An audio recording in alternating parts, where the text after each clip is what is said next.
So, after a long waiting period, Drupal 8's finally out, and this video is going to show you how to get it up and running on Zend Server. So you can start using Zend Server's various features to develop, manage and monitor it. So the first thing you're going to do, obviously, is download Drupal 8 from Drupal.org. And this takes a few minutes, so I'm just going to skip forward. We're now going to extract the downloaded zip directly into the web server's root directory. In this case, it's the htdocs folder in Zend Server's Apache 2 installation.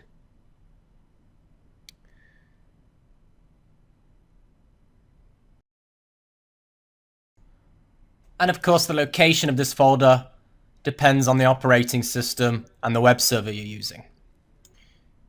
And again, allow me to skip forward to save some time. Okay, so the package was extracted. I'm just going to change its name for convenience.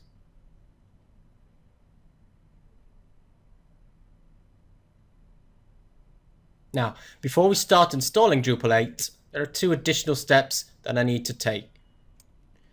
First, I'm going to create a new database on my local MySQL.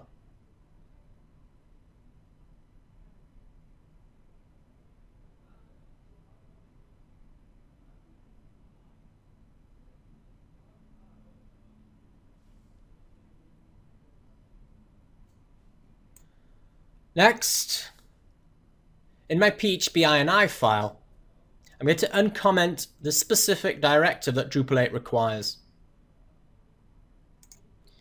Of course, don't forget to restart your web server to apply the changes. I'm going to do this using the Zend Server UI.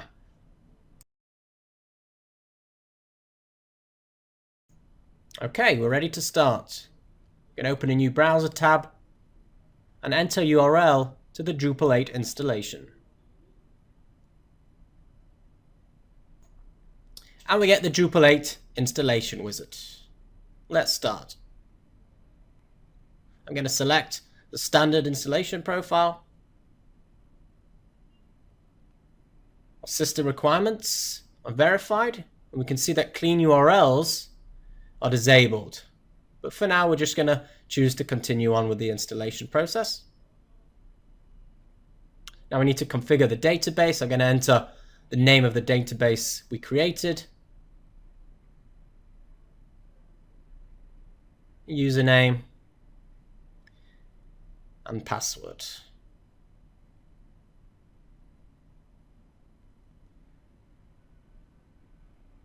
And Drupal starts to install all the different modules. Again, to save some time, I'm going to skip forward. And on the final step of the wizard, we're going to configure our site. We need to give it a name. Enter an email address to use. Admin username. Password. We can leave all the rest as is and continue on. And there you have it, Drupal 8 installed on Zend Server. Now, to start using Zend Server to manage your Drupal 8 application, you're going to need to first define it. So I'm going to go back to the Zend Server UI, and here I'm going to open the Applications tab and then the Manage Apps page. What you're seeing now is a list of all the applications that I've already got deployed. So what I'm going to do is press this Define Application button at the top of the page, and in the dialog that pops up, I'm going to define the base URL. And we can see that Zend Server is already offering us the base URL of our Drupal 8 application. All the rest of the information is just fine. So all I need to do is just click this Define button at the bottom. And that's all there is to it. The Drupal 8 app is now integrated with Zend Server, so you can use all its various features to manage, develop and monitor it. Thanks for watching, guys.